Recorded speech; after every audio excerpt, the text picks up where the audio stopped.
and welcome back to the Beyond Broadcast podcast, a show which takes a behind-the-scenes look at industry professionals and their lives working in the broadcasting and entertainment industry. Today, I'm speaking with Irene Gardiner.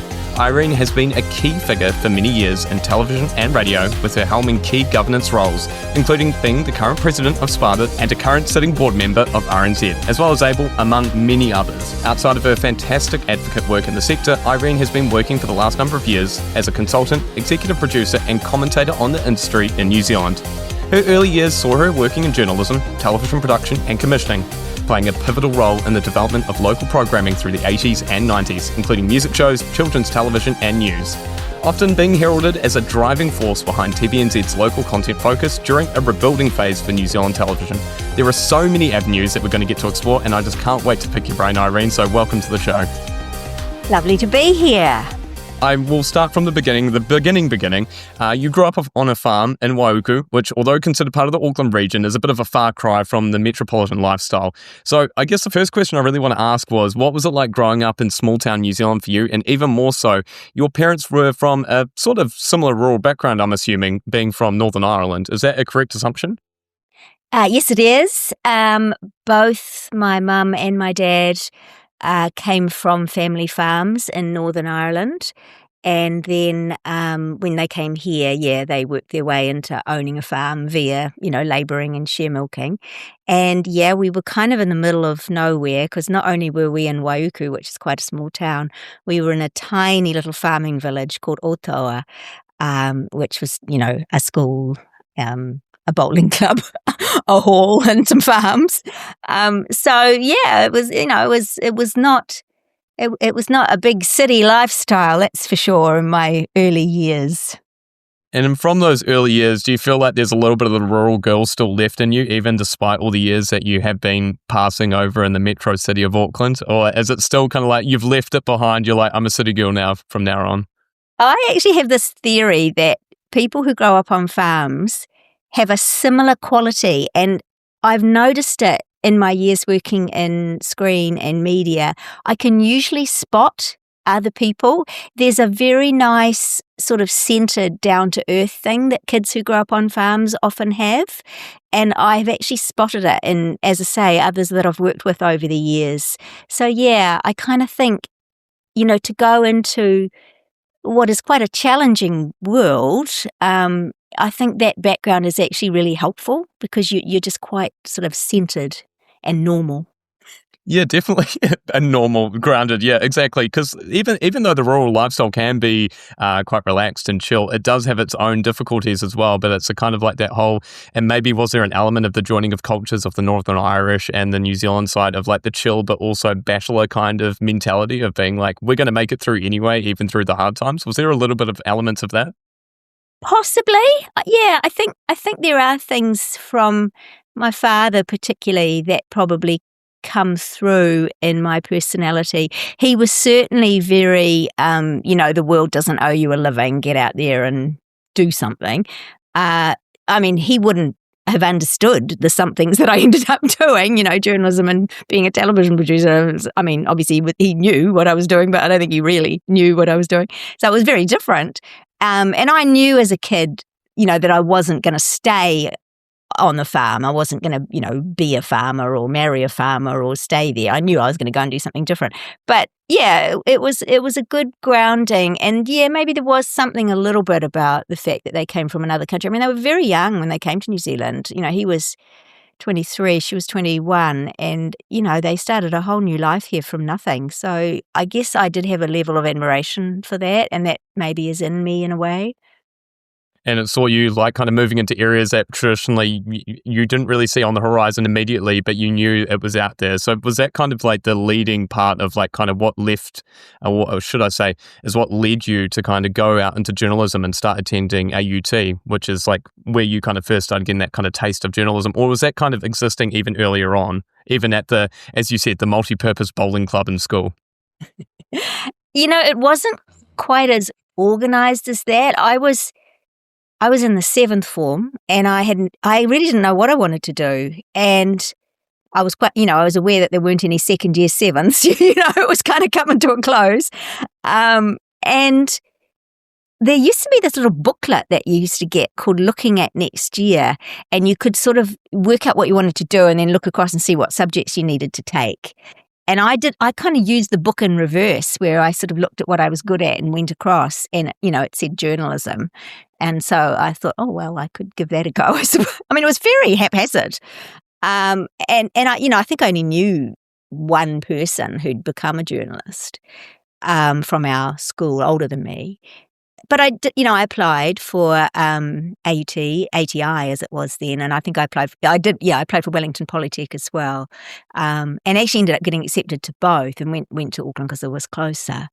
So it was very sort of almost accidental, really, and then I never really thought of myself as a particularly good journalist, and I sort of, again, kind of slightly organically, slightly accidentally happened into television, because I came back from overseas travel, and I couldn't get a journalist job just at that particular time. I needed to get a job, so I got a job at TVNZ as a publicist using my journalist skills, and of course became interested in production and, moved from there.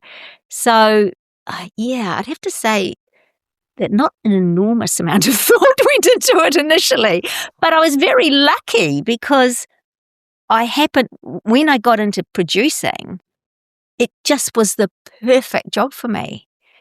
But really, that was luck, I think, as much as anything. Because I'm curious, what was it like in your first days in the newsroom writing for the Dominion? Was it sort of like a thing, like it was a sink or swim sort of scenario? Or you felt like at that point you were like, okay, I'm kind of getting the hang of it, but you had some like mentors along the way that were kind of pushing you in the right direction. How were those first few days in the office, Irene? I was very young, because then, like journalism now is like a 3-year degree course, but back then it was this extraordinary 6 months where it was really intensive, and you learnt only what you needed to get out into a newsroom and learn the rest. And so it was very sink or swim. And, quite honestly, I felt a lot of the time that I was sinking. But I mean, I don't know, I kind of just kept going. And, initially I was just a cadet, doing stupid stories about, puppies that wandered into banks and got lost, and, and then I became a court reporter. And actually I was an okay court reporter. I mean, I always think of myself as not a particularly good journalist, but actually I was a pretty decent court reporter. And then, of course, I moved into writing about showbiz and telly and music and all the things that I was interested in and had always been interested in as a kid. And so that was really more where I was going to go. And if I'd stayed in journalism, I think I would have stayed in there, but I ended up evolving into television. Just as an aside, the first thing that flashed into my mind when you started to talk about what was it like in a newsroom back then was that it was a big open plan room full of cigarette smoke. I can't imagine how vicious of a morning that must be, from waking up at 8 o'clock in the morning, having your breakfast, and going in and just getting absolutely blasted with tobacco smoke. And my table, we sat at these 4-person tables without typewriters, and my table was 4 young women who, quite frankly, were probably writing half the paper between us. But that's another story. But yeah, we were 4 non-smokers. But honest to God, the amount of second-hand smoke we must have inhaled, thank goodness it's not like that anymore. In these times and these days, I don't think ACC would probably cover secondhand smoke inhalation as part of the cover for the workplace. And going into that, I love the fact that you kind of said that despite there being an element of kind of sinking in that scenario, you did find that there was some kind of elements of the job that were able to be shifted over into TV production. As you said, you started off as a publicist, but then how did this evolve into you moving into production slowly? Was it kind of like people took notice of you very early on and were like, Irene, you shouldn't be here. You should be like right there in the thick of it. How did that like come about where you changed from being a publicist to working straight in the production room? There used to be, in those times, TVNZ was still a monopoly. It was the TV channel. Well, it had 2 channels. And so because of that, a lot of the broadcasting training entities that exist now didn't exist, and TVNZ did training in-house. And they had this scheme that they ran, I can't remember whether it was every year or every second year, where a lot of people applied, a few people were selected, and you got attached to a program or a little subset of programs to basically train to be a director and then ultimately a producer. And I was working as a publicist and applied, not really thinking I would get in because, it was pretty hard. It was hard to get in. And, I didn't have any technical background or anything like that.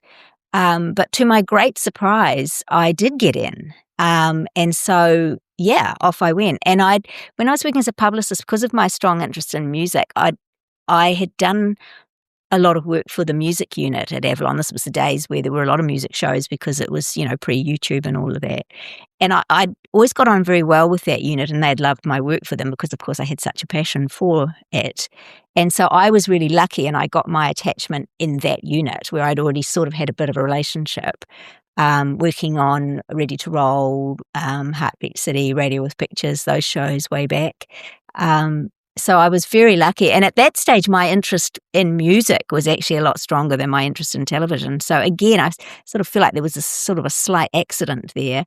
But it was a good accident. Do you look back at TV shows like Radio with Pictures and realize this was like the glory days of New Zealand television, especially with music? And is there kind of like a thought in the back of your mind that you kind of wish that a format like that could still exist in today's kind of market? Or do you think it's, because I've had a conversation before about like old shows that I feel like maybe could be rebranded in a way that could still work today. Do you think that is the case with Radio with Pictures, or do you think it was of its era, it had its identity, it had its time, and there's no way that it can come back? Especially with Karen Hay, obviously. Karen's a friend of mine, so I could still get her.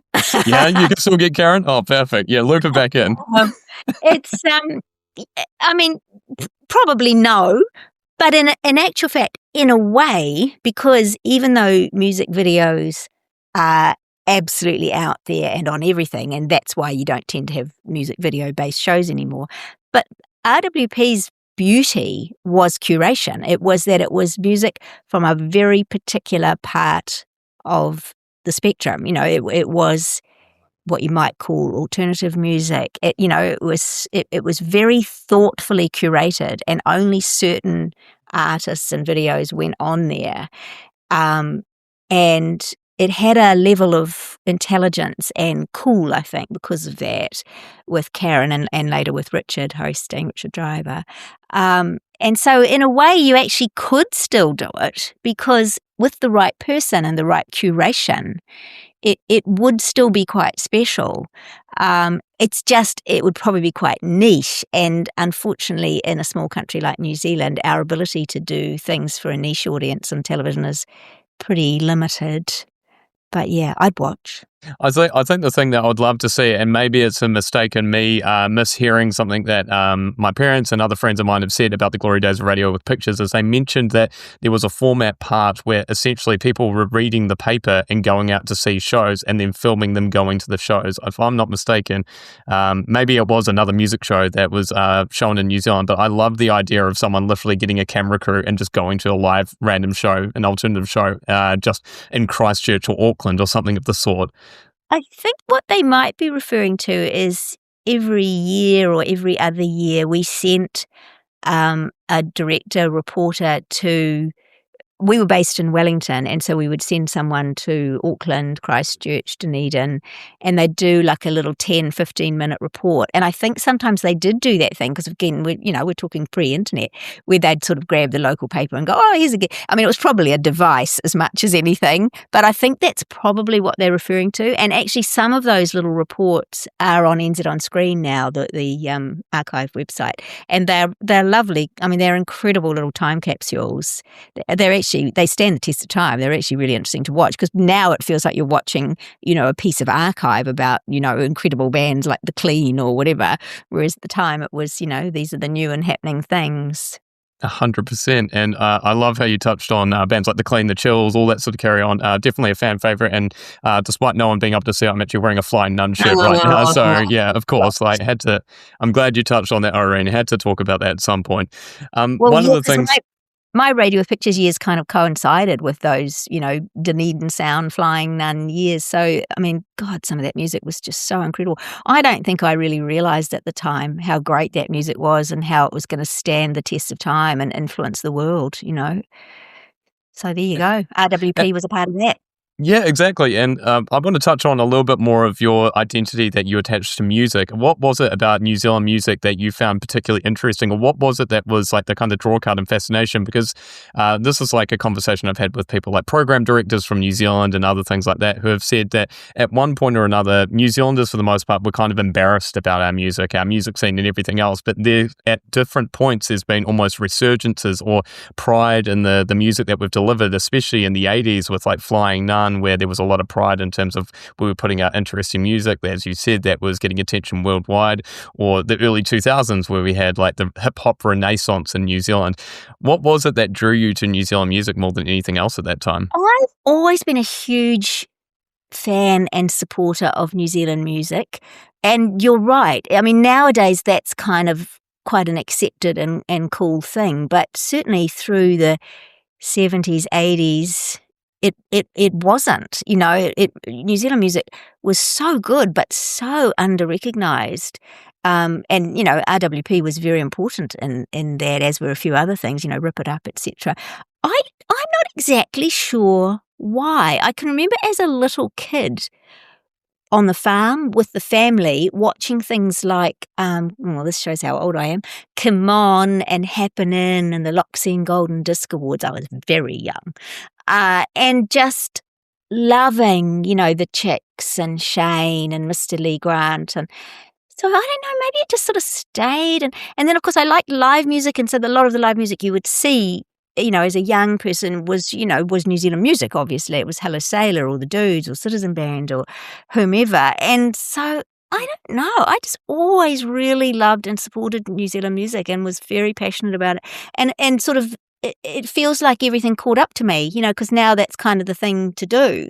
But it wasn't back then. But yeah, even now, I still go to an enormous number of local gigs. It's still a huge part of my life. And, I love the work that RNZ does with Music 101 and things like that. So, yeah. And in fact, I've pretty much stopped, doing consultant executive producer work now. But, some of my last projects were music docos. So I was still loving that.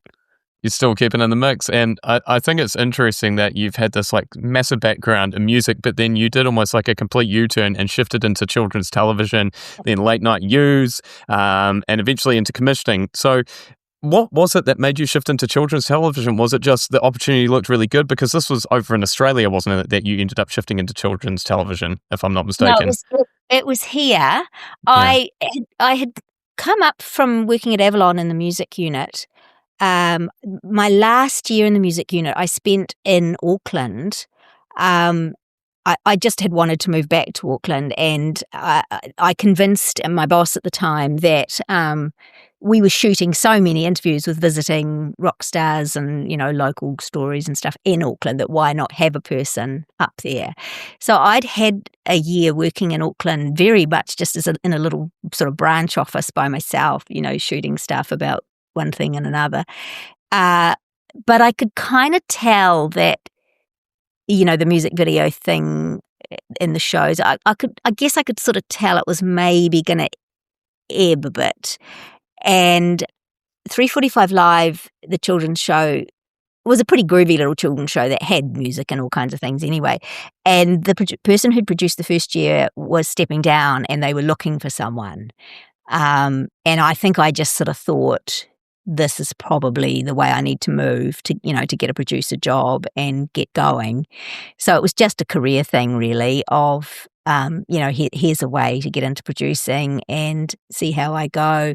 And it was a fantastic year. I loved doing 3:45 Live. It was such a cool little show, but a live TV every weekday. But at the end of the first year, we were going so well, but we just, there was just a philosophical shift in programming and we were cancelled. And it was a really good lesson for me as a TV producer that everything can be seemingly fine and your show's just gone.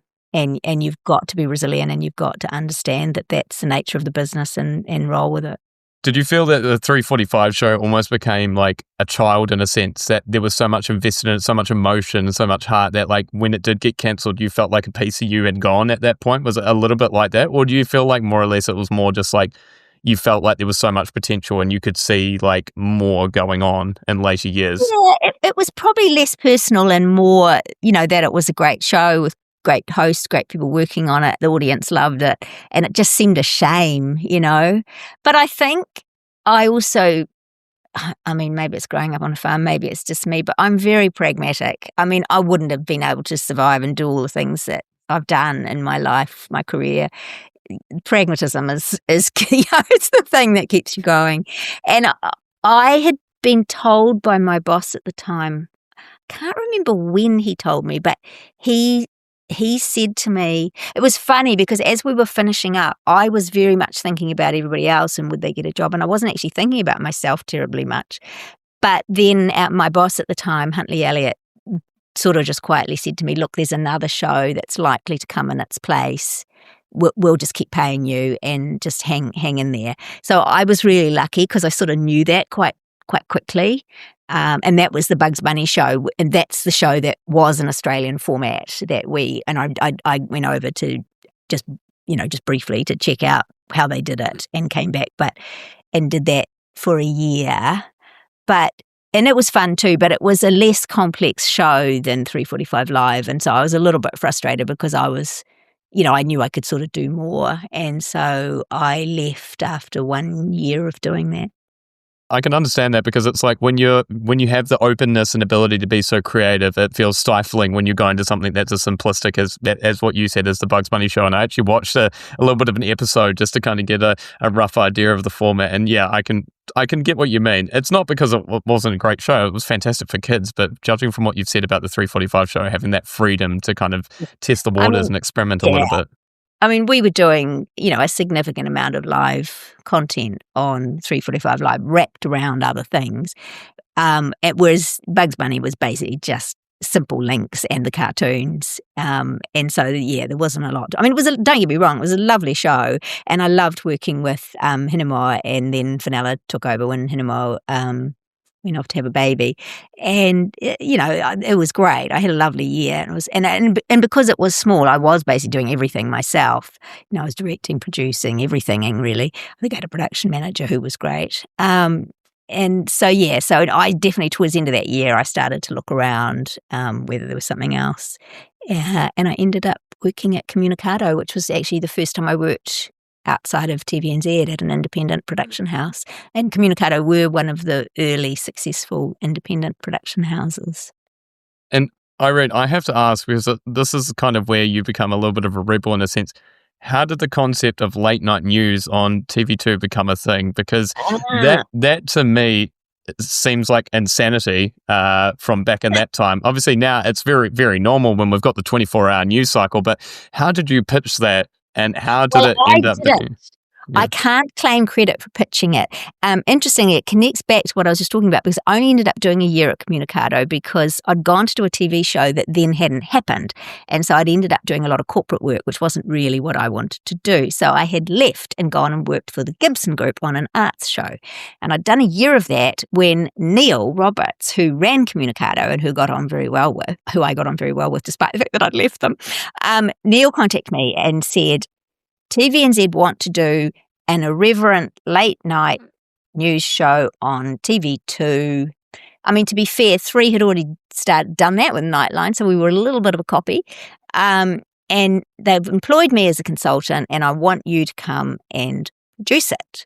And so I said yes, and came and produced Newsnight, which got it was a very good lesson for me, actually, because it got a terrible reaction in the first few months. Terrible view, not so much viewer reaction, but media reaction. I'd never gone through that before, where it was like, because the show really was not doing anything. The first 5-6 minutes were just a standard news bulletin. We were playing with the news, and then the rest of the show was sort of featurey stuff. Some of it fairly straight and some of it fairly wild, because we had Marcus Lash, who was doing the wilder stuff and was brilliant. But oh my God, it was like the civilized world had ended. Some of the criticism we got, and it was pretty hard. I was working incredibly hard. I was working all day and then staying till the end of the show. It was a young team, and I don't quite know. I think I just kept going because what else are you going to do? And then weirdly, a few months into the year, we got one really favourable review. It was Peter Calder, I think, in the Herald. And he got it. He got what we were trying to do, and he got how good Marcus was and how good some of the stories were. And it was so weird because it was like it turned on a dime, and it went from being this hated show, where we were just the worst thing on television, to suddenly sort of like a little bit of a cool factor, sort of cult status. And it was a really interesting lesson to me in how that can turn if you just keep the faith. Because that was actually something I want to touch on. Was there any point where it felt like the budget was going to get cut, it was going to be cancelled before it got to that point? Were there dangerous moments where you're like, geez, we're not even going to get to reach the point that we have like this positive review at some point? Were there scary moments, or was it like they had the belief in yourself and the team and were like, this is going to change, we just have to stick at it for a bit longer? I can't quite remember. I don't remember feeling any network pressure. But the pressure from outside was quite intense. Maybe if it had been a year or two later where things were getting tougher and, it was harder to keep a show and, things were getting cancelled, maybe I would have felt it more. But I don't remember feeling it from the network. I just remember, it was kind of crazy. It was weird, though, because I did sort of believe in the show somehow. And as it turned out, I was correct. But, who knows? I mean, I thought Marcus was a genius. I thought Marcus was a really special broadcaster, and he had done some telly prior to Newsnight, but not much. That was his first really big high-profile gig, and I could see that something special was going to happen there, and it did. And in fact, in the second year of Newsnight, where it really became a bit of a cult favourite, I'd left by then because I'd been made an offer I couldn't refuse. I was really sad to leave. But they had an amazing second year, and Marcus and then, look at the brilliant broadcaster Marcus is now, both on radio and telly. So I was certainly right there. We'll be right back in just a moment. The Beyond Broadcast Podcast. Irene, it's kind of interesting because I feel like you've had a part in a lot of very notable broadcasters in these times now, and especially from the past. And one in particular that I would say is obviously Havoc, who was a bit of a tour de force. And it's so funny to see the fact that there was this almost rebellious era of like the 80s and 90s in television in New Zealand. And this is kind of going back to what I said earlier about yourself, is that it's kind of like you ended up single-handedly having a massive part in like a lot of local broadcasters becoming massive on the screen, as well as also making some incredibly well put together content for TVNZ as your role in commissioning. Now, like the question I have is, well, two to be precise, what was kind of like the thing that maintained that sort of momentum for the 80s and 90s for television? Was it like audience reaction was meaning that the network was like, yeah, we need to build more local content? Or was it purely just you're really good at convincing people that there's some great stuff going on in our local shores? What was the kind of factor that led that? I don't think I can take a lot of credit for it. I think it was just a golden time where, television was doing well. There was plenty of advertising revenue. I mean, it was pre, the streamers age. And so, it was quite a boom time for local production. I was running the internal production unit at TVNZ, and it was the days where we were moving more into the world of independent production. And so in a way, my unit was a little bit unusual in that when I went to work in there first, there were only a couple of shows because there'd sort of been a move towards more independent shows. And it was really just that, I guess I had a good team of people and I was passionate about what I was doing. And so we did end up building up to, quite a big unit with quite a lot of shows. And they were, good shows with good talent. I actually inherited Mikey and Newsboy, because they had been doing a bit of work for the little New Zealand version of MTV. And then I was working on a show that was going to be someone going around New Zealand doing things. And my host, it's a little bit hazy now, the host I had in mind fell out at the last minute. And so we got Havoc and Newsboys a little bit by default into those sellout tour shows. But oh my God, they were so good. They were such talents. And I suppose if I did anything, I gave them stability and good people to work with.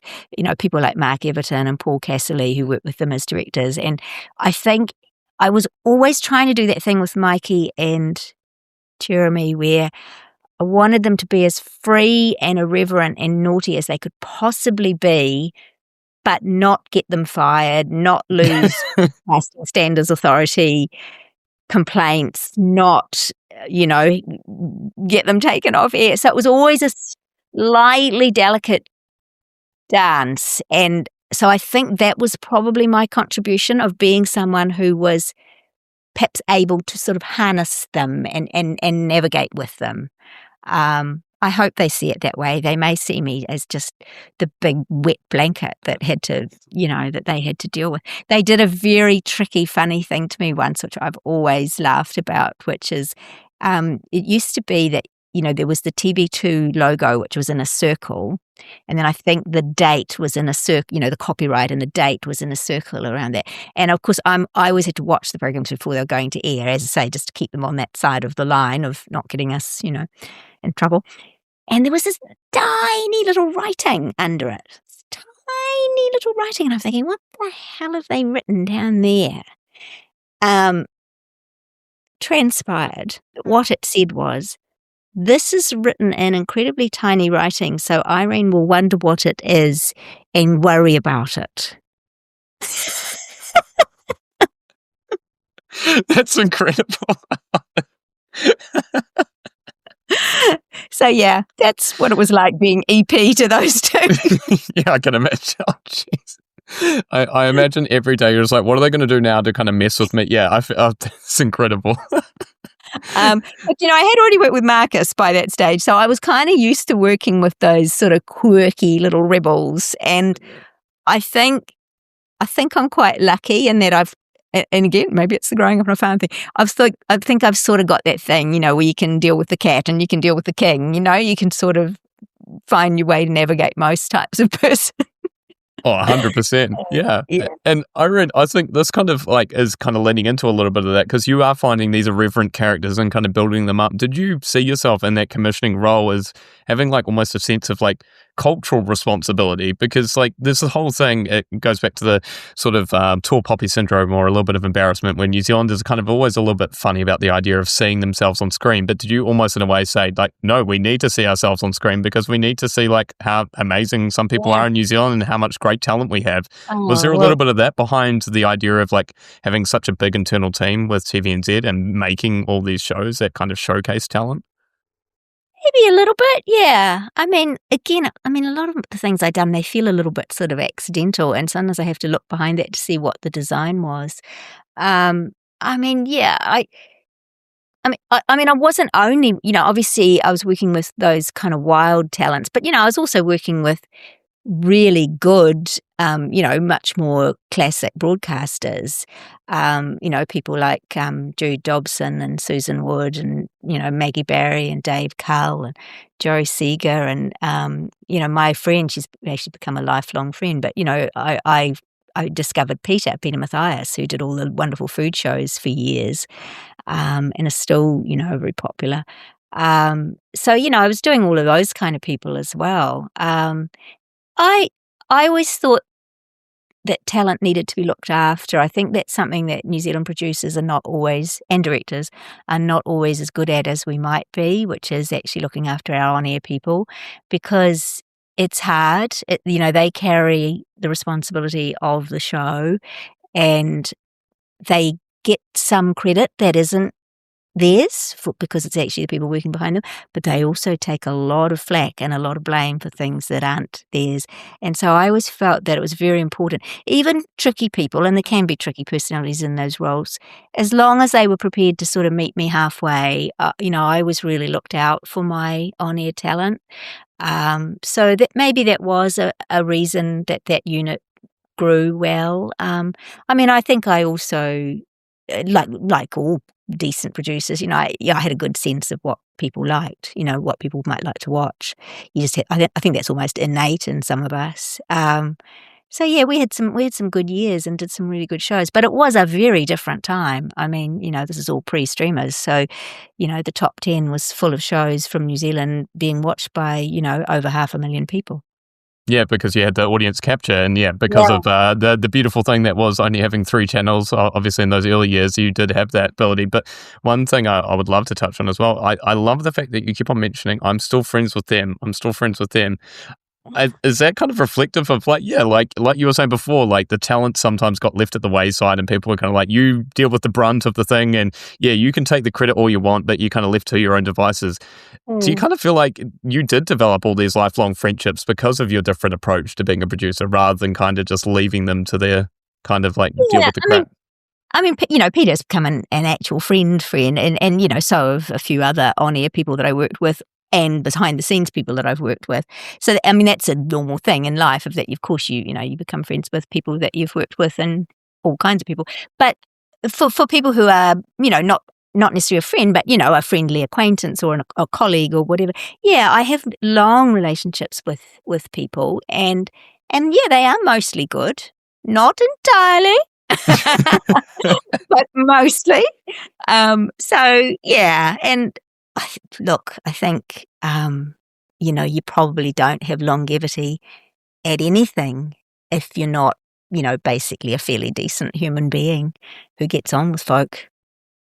It's very true. And Irene, we'll move forward a little bit further because I feel like there's so much that we need to chat about. There is so much that we need to cover. And after leaving TVNZ, you stepped into consultancy. We touched on that a little bit earlier. And the fact that you've become a commentator for the media industry in New Zealand, as well as another thing that you touched on earlier, that you became the founding content director of New Zealand on Screen, which I have to say is probably one of my favourite things to dip into every now and then, to kind of check out the old shows I used to watch, find out who was the director of this, who was the screenwriter for that, and who was the showrunner for this. It's a beautiful thing, and I love it as a resource, and particularly used it when I was at broadcasting school. I did a radio degree, so it was great to go back on some of the things that were kind of happening back in those times. So the question that I ask is, how did that move away from the day-to-day production change how you view the industry? Because I think when you're working in the thick of it, you have one opinion, but then when you're able to take like an outside look, the opinion changes. How do you think that changed from like those various roles that you took outside of the production suite? I absolutely loved my NZ on Screen job. I had been, just working as a freelance consultant executive producer for quite some time and wasn't really planning to go and do a job again. And I was asked if I would do it. And I'm not a techie person. I'm not a websitey person. I was kind of like, oh, why are you asking me this? And they said, because it's a content job, you idiot. And that's what you're good at. You don't need to know how the back end works. And so, that obviously was true. Roughly know how back end works. But oh God, I love that job. And because I was sort of the initial content director. There had been someone in the role in a sort of getting it going way, but I was the one who really took it and ran with it. And I think, I probably had lived long enough and worked in television long enough to sort of know the sort of things that should be on there. I think I had a pretty good instinct for it. And so I feel quite proud because I feel like I did 7.5 years, I think it was, and I feel like I left it in really good shape, so that it could be built upon. And there's been 2 content directors since me, Catherine Quirk and now Leander Borrett, and they're both really great. So I did. Actually, you talked about that thing about leaving your baby behind 345 Live, and I probably didn't feel it then, but I did feel that a bit when I left NZ on Screen because I'd put so much heart and soul into it, and I was sort of nervous about leaving it, but it turned out that I was leaving it in incredibly good hands, so it was actually easy to just step away. But yes, I still use it as a resource as well, and it probably was during that time as I was getting older, and I suppose I had that more general knowledge of the industry. And I probably was starting to think, I wonder if my next step might be governance, might to be onto some boards, use my general knowledge, use overview, strategic skills, that kind of stuff. And so that probably is when I started to think about that world. It is incredible to see the work that you've done there. Do you ever see NZ On Screen becoming a sort of curation and library for all content? Because I think one of the things that I've definitely noticed in New Zealand is that there is a lot of what I call lost media. TV shows that were filmed, they went out, they refused to release, but there is no physical format for them. There's no DVDs, there's no Blu-ray, there's no nothing. Like a couple of things that, what was one of the ones I thought about the other day? Amazing Extraordinary Friends, a local kids show that was made that I was talking with a friend about, and I was like, I don't know if there's any physical media of it. I remember the release of it, but haven't been able to find it since, or other various shows that have come out over the years. Do you ever see NZ On Screen being that sort of like archive for anything that potentially may fall out from being recovered? I mean, not really my place to comment anymore, but Yeah, of course. I suspect they will move a bit more that way. But yeah, it'll be interesting to see because it's such a good resource now. But yeah, it is going to need to build and grow. So yeah, I actually don't really know, but I'd be interested to see what they do in the next couple of years because I suspect that probably will grow out in the way that you're saying. Because I think one of the fears I have, and this is from the basis of conversations, and this will go into our streaming conversation talking about your work in governance, is I feel like there is a sort of gap between the media that's being shown on streaming sites and the classic thing of the clean out that streaming sites continuously do, where they will bring on certain media and then it won't exist in the space for many months or years even, because unless someone purchases it, it's not going to be available for viewing. Is that something that you've considered in obviously the governance work that you're doing, that like there needs to be some sort of maintenance of New Zealand content and making sure it's available for the wider public? That was certainly, what I thought about a lot when I was working at NZ On Screen. There's a complication with older shows that have contracts with actors or other performers or whomever that are all pre-internet. And so it would be extremely difficult for TVNZ, a commercial operator, to clear the rights to those shows. The beauty that we had at NZ On Screen was that we were a showcase and we were clearing one episode to be a representative to show that series. But there was a lot of work involved in that, particularly for drama. For example, a classic show like Gloss, our rights person would contact every single actor in that show to make sure they were happy with that episode going on NZ On Screen. And if one person said no, you were done. So, and you see, we could go to them saying, this is a showcase, this is public record, this is public good, this is legacy for posterity. But a commercial entity can't do that. And so TVNZ nominally owns a lot of content that it can't itself put online. That's so interesting. And I'm curious, what would be the reasons that someone would turn down having a legacy show put on screen? Was it from like perspective of performance and maybe they weren't happy with their performance during the show, or simply they just didn't want it available? Sometimes it was just purely and simply the principle that, an actor should always get a residual payment and that we weren't paying. And sometimes it was, oh God, not that show, not that appearance, please, no. Which, I was always quite respectful of because I probably did the same. But yeah, not generally the latter. But occasionally, I mean, there were a couple of actors who just didn't really want their old stuff emerging in that way, and you have to respect that. But it was a bit, disheartening because you had the rest of the team keen. Maybe it's just me with the nostalgia and thinking I love the idea of a time capsule, and even if there is some sort of shocking performance that maybe some very well-known actor in New Zealand now looks back and it's like, why did I do that show when I was 16 and my acting is terrible? I feel like it's almost something beautiful to look back on, and you guarantee it's probably going to get pulled up in some sort of interview or podcast show, much like this. So it's a shame, Irene. I hope that some of those actors change their mind, and eventually New Zealand On Screen will end up getting far more episodes obviously published on the resource. This podcast is powered by WizFX. We make brands sound sick. Music, radio, podcasts, sonic branding. If your audio needs to hit harder and stick longer, WizFX has you covered. Learn more at wizfx.com. I think this is a good time to kind of go through your work in governance and talk about how free-to-air was a very dominant force during the 90s and early 2000s, and the slow shift to platforms like Netflix, Disney, and Amazon kind of really dramatically took over. And I think the classic question that many people are now probably still asking themselves, and I'm going to ask you this, Irene, is there almost too much content available or too little? Because I still find myself still constantly screening through Netflix and sometimes not finding actually anything to watch. And certainly in the case of New Zealand content, there's very little available. So my question being, do you think there's too much or too little? There was a great Bruce Springsteen song years ago in the age of cable television, pre-internet, called 57 Channels and Nothing On.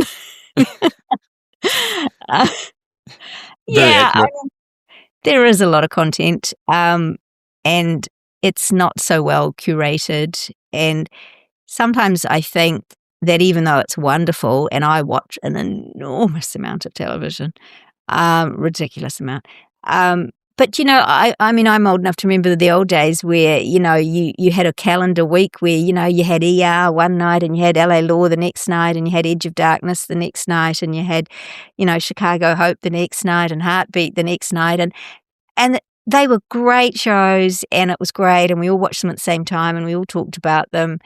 And look, in many ways, it was better and much cheaper, because now you get that thing of, oh, I need that one because I've got to watch that series. I need that one because I've got, and as you say, Netflix goes through periods where there's an enormous amount of great stuff and then it goes through periods where there's not, and you've still got your subscription and you can't. So, just talking about it, more as a human viewer, yeah, I mean, there's pros and cons, aren't there? But as the person who, advocates for producers, the streamers operating here completely without any regulation has been a nightmare because it has gutted advertising revenue, which used to be a lot of what got spent on local production. And yes, we were always lucky. We had our funding agencies, and so, some shows could be funded by those. But a lot of our shows were funded by the revenue from ads. And it was slowly dropping. And then suddenly, about 2 years ago, just shy of 2 years ago, you will remember both TVNZ and 3, around about the same time, just made massive cuts to local production. We estimated at the time that they probably took about 50 million out of their local production spend, which is phenomenal. And it's not like, we suddenly get 50 million popped into NZ On Air to balance it out. And, producers are amazing people and they're very resilient and they pivot. I hate that word, but they do. And, obviously we're also lucky that successive governments, as well as supporting the funding agencies, have supported the screen production rebate. And so, we've become much more global and producers are working really hard to get international money and make co-pros and all of that. But it's really tough and it makes actual pure New Zealand local shows very vulnerable. And you can kind of go, well, hey, a lot of industries contract, the economy's tough, you're not special. And we're not in any, sense of, keeping jobs and so on and so forth. But we are special in that we are the New Zealand voice. And I do think that is significant and it's a part of culture and it's even a part of democracy.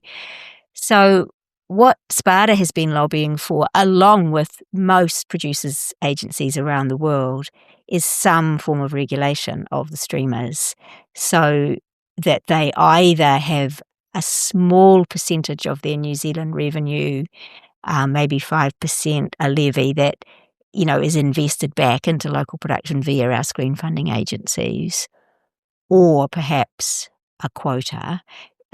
Different territories around the world have achieved different things. Some have gone for a levy, some have gone for a quota. And you will know Australia has just, after 10 years of lobbying, we've been lobbying for about 3 years, they've been lobbying for about 10, and they finally got a quota-based system because they already have broadcasting quotas. It's trickier here because we don't have a local quota system to bring it off the back of.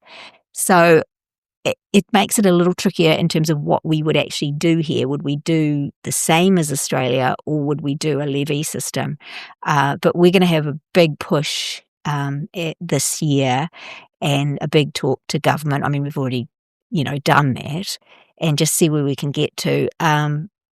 We did.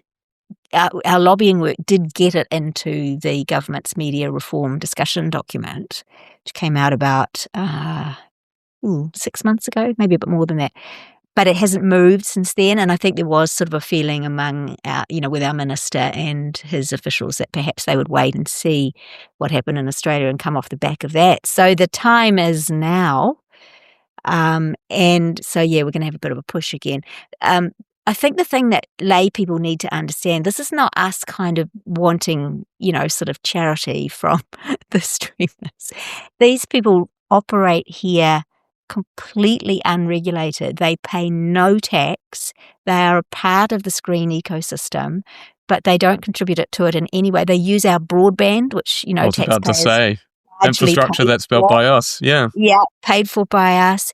And I know they push back. I know they've pushed back in every territory, and we're small, and so, they'll push back hard.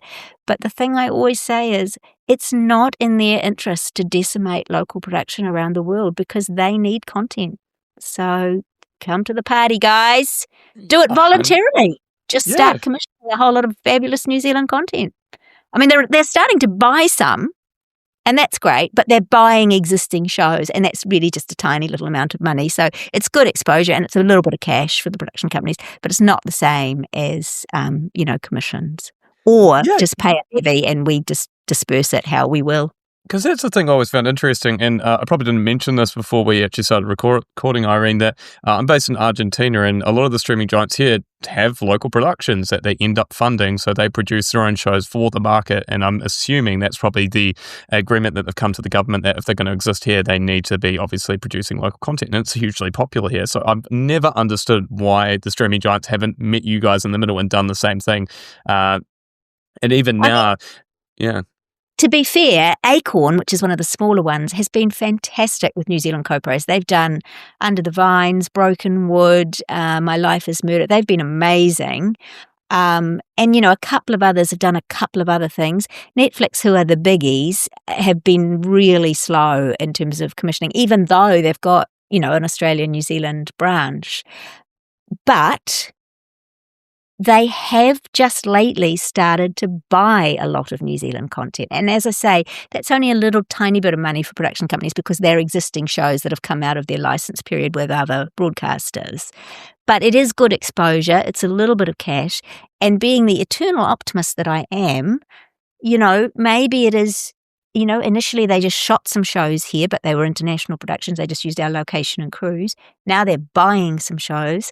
Maybe the next step is to start commissioning.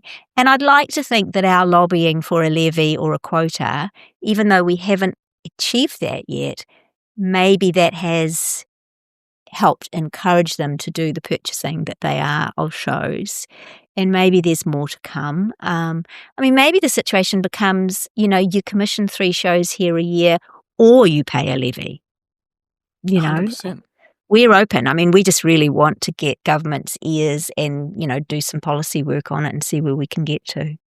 What do you think has been the government's fears in relation to introducing regulation? Is it they're scared that the platforms are going to leave? And do you think that fear is a little bit overstated? Because I know there was obviously the whole situation with Amazon who was shooting Rings of Power, and then as soon as tax rebates got introduced or the idea of removing tax rebates, they ended up saying we're pulling production completely and we're going elsewhere.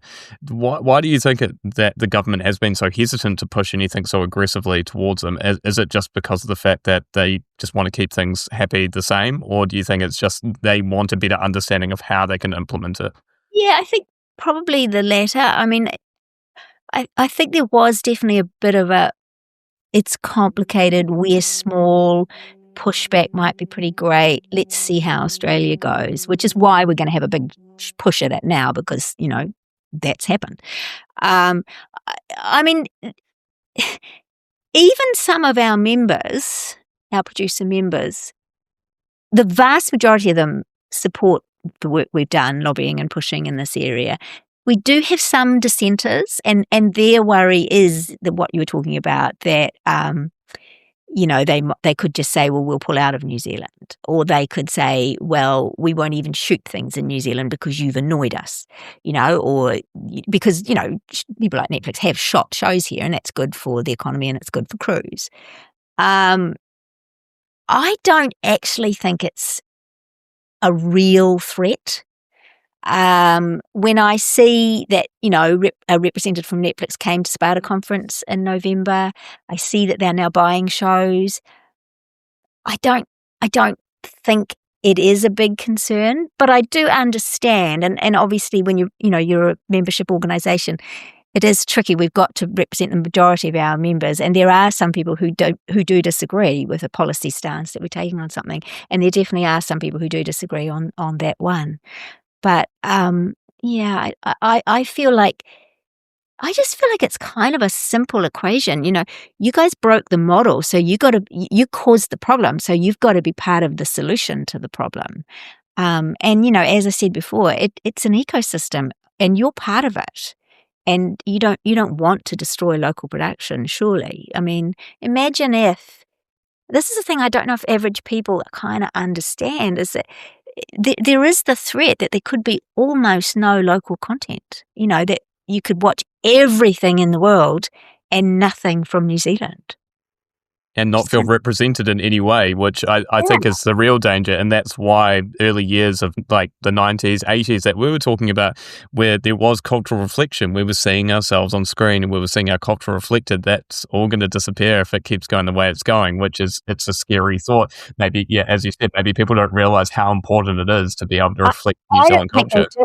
I remember when Shortland Street was seriously under threat because, the advertising revenue just isn't there to sustain it. And, you think, gosh, a country without a soap, gosh. And a lot of things have been done to keep Shortland Street going, including going to 3 nights a week. But, the future is still not 100% assured for Shortland Street. But, when they've done things like moving to 3 weeks, I've had journalists ring me and go, oh my God, I didn't see that. Oh, I never thought. And I said, what do you mean you never thought? There were stories saying it was under threat. Oh, but I didn't really believe that it was. And it's like, Or the naysayers are saying, oh, good, it's finally getting cancelled, which they're not really realising that has been the platform for so many actors, so many people that work in television production to get their start. Yeah, and it's not actually about whether you personally like it, because enough people like it that it should exist, and it is so massively important to the screen industry as a development ground for people, and also to New Zealand culturally, having a soap and all of the issues that soaps deal with. But I mean, I don't want to speak out of turn because, it's for SPP to comment on shortly, and TVNZ, but, I don't think its long-term future is 100% guaranteed, because without advertising revenue, how do we keep it going? I mean, they might be able to increase their overseas sales and stuff, but it's hard. It's really, really hard. Yeah, it's a pretty scary reality. And I think one of the other things that I think is kind of a bit scary in that sense is that I think you probably realise better than anyone, Irene, is that I think the streaming platforms, going back to streaming, they expect us to kind of levy, to put in plans in place to ensure that we have local content coming through. So it's almost like they're never going to pull back from the table. They're going to always be interested in negotiating, because at the end of the day, they want to work with you guys. Is that not true? I hope so. That's how I would see it. But, they are big. And if the government does turn around and go, okay, you're all paying a 5% levy, and, I mean, Netflix could go, all right, well, we'll pull out of New Zealand. And, that would not make SPADA popular with viewers. But I don't think they would do that. I mean, it would be an interesting conversation, wouldn't it? Oh, massively. But I love the fact that you're still very optimistic about everything, Irene, and I think it's for good reason. Much like what you said about Acorn, like these are very niche platforms, but they're still coming to the table, making some really great shows in New Zealand, and also even though it's co-productions, it still has a New Zealand feel to it. Do you feel like we are going to see more of these like smaller platforms coming to New Zealand and kind of taking advantage of not only the locations, but just like the great talent we have in terms of like actors and writers, like Lucy Lawless? Thank God someone still has her on TV, because she's fantastic. But yeah, do you think we're going to see a bigger rise in those sorts of production companies coming? Yes, the co-production and global production area is going to grow. I mean, it's a tricky one for me because I have to balance it. I am by nature an optimistic person. And so that comes through in my professional life. But I also feel that when I'm speaking, wearing my SPADA president hat, and I'm speaking for producers and for the screen industry, that I need to sort of balance the fact that we are in exceptionally challenging times and it's incredibly tough out there for producers and production companies. But we are also having breakthroughs, and there are New Zealand shows screening all around the world. The Brokenwood Mysteries is in over 100 territories. That's incredible. That's an incredible success story. Tina has done well all around the world. Weirdly, the other show that's in over 100 territories is Wellington Paranormal. I mean, it's a huge star of a show. Under the Vines has done well. My Life is Murder's, I think, in probably like 70 or 80 territories. Factual shows like Border Patrol are in, 50, 60 territories. I mean, we are doing really well. And you will notice we are doing more and more co-productions. They often seem to involve a detective from Ireland or Scotland coming to New Zealand. But hey, it's all good. It's New Zealand. Is that you're doing, Irene? Is this from your Northern Irish parents? You're pulling them in. You're like, what? I'm useless. I have nothing to do with that. The Gone was a fabulous show, and it did have a Northern Irish or an Irish connection, but I was not sure. So yeah, that is the growth area, but there are massive challenges even with that, because even globally, the pool of money is tight. We are blessed to have the screen production rebate, which really helps. And the change that was made to that a few years back, where you could use it with NZ on air funding, which you previously couldn't, has made a massive difference and has opened things up. But there are some other tweaks, some other enhancements to the settings on the domestic rebate, which would help us and make potentially more shows available. And that is the other big thing SPADA is going to be working on in the next little while, as well as streamers regulation. And that's the one I think we will definitely get. I think the government is very open to that. As you will know, they have just made some enhancements to the international rebate, and now we're going to do some work on the domestic. So yeah, because it's all very well for me to say, oh, look at all these great success stories, but it's really hard. It's really hard getting those deals together. My optimism is not universally loved and admired by our membership. Some people think that I am too positive when I'm speaking for the industry, and so I'm always trying to sort of balance that, because it's really tricky, because I know how hard it is for them, and But it's also, you love this industry and you want to shout from the rooftops when something good's happening. I don't blame you. It's very tricky balance. And look, I probably don't always get it right. And as I say, I do have my critics who are kind of like, she's a bit of a Pollyanna. And it's kind of like, well. But then, you don't want to sound whiny and entitled, because in the end, a lot of industries are contracting. The economy in New Zealand is really tough. We are not any different. The fact that, people are out of work, I don't really talk about that a lot. I more about losing the New Zealand voice, because that 100% is more the message that is more significant to New Zealand as a whole, rather than screen industry specifically. But that is not to say that I don't care about the fact that people in our industry are losing their jobs, because of course I do.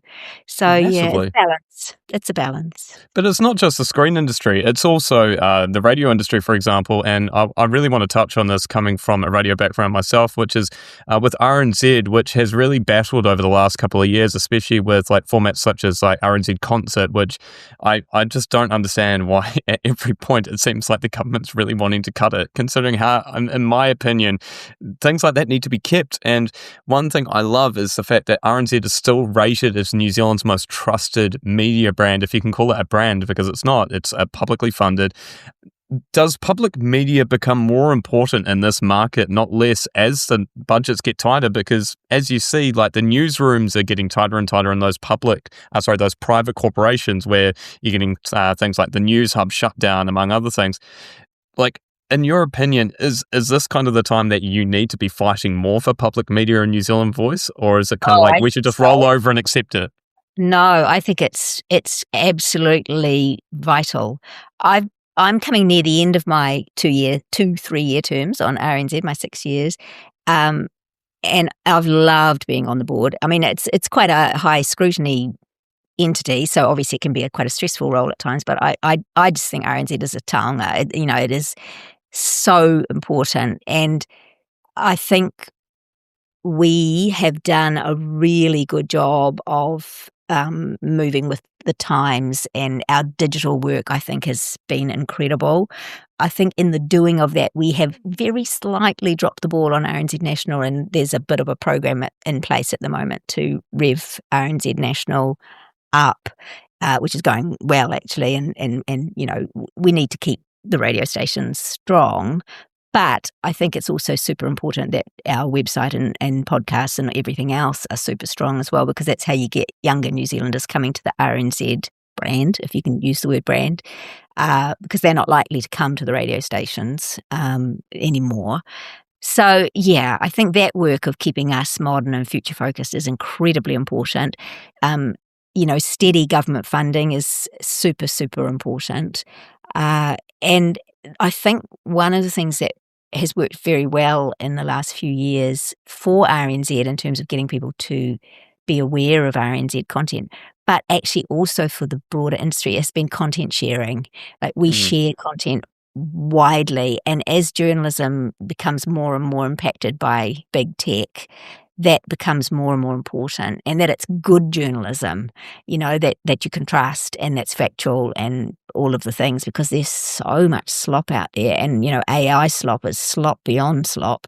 So it's just, I think it's so important, and I really hope that this government and its successors, continue to see that importance and keep RNZ, funded well enough to do what it needs to do, because it's only going to become more and more vital. Because all of the things I said when I was wearing my screen industry hat about what the streamers have done, that's all the same for journalism, because of Google and Facebook and YouTube, etc.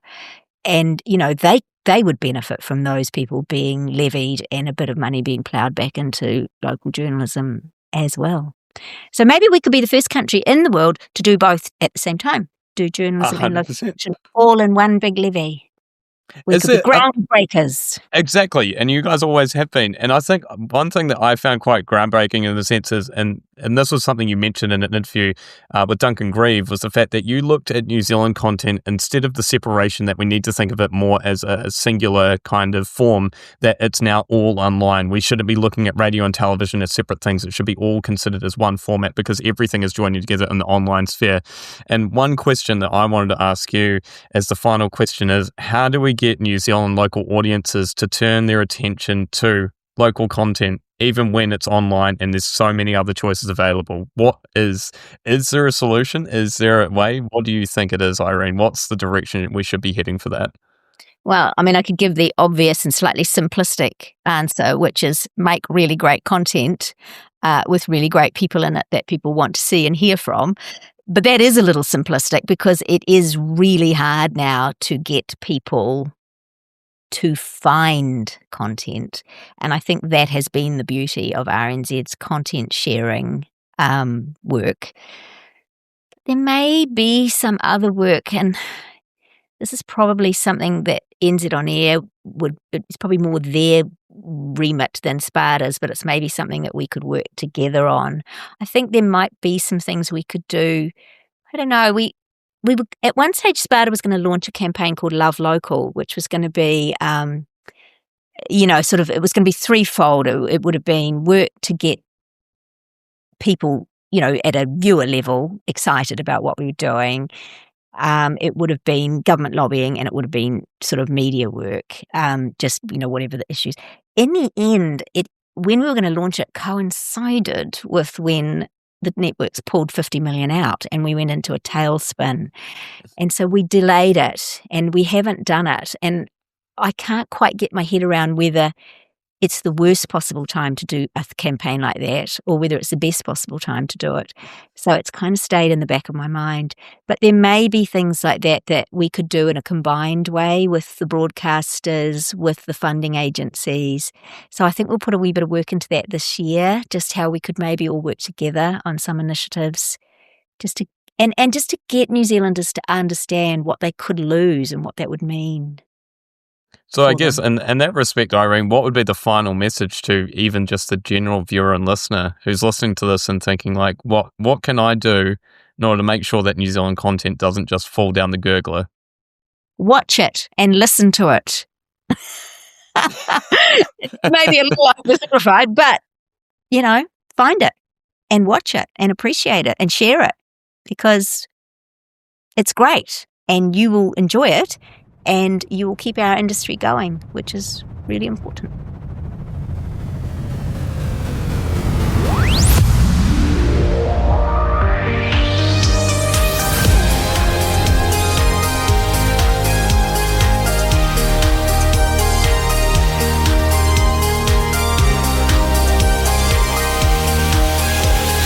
Thanks for listening to this episode of the Beyond Broadcast podcast, proudly sponsored by WizFX, specialists in audio branding. If you enjoyed the show, give a 5-star review on your preferred podcast platform. You can connect with the show on Instagram at Beyond Broadcast Pod and subscribe for updates on new episodes.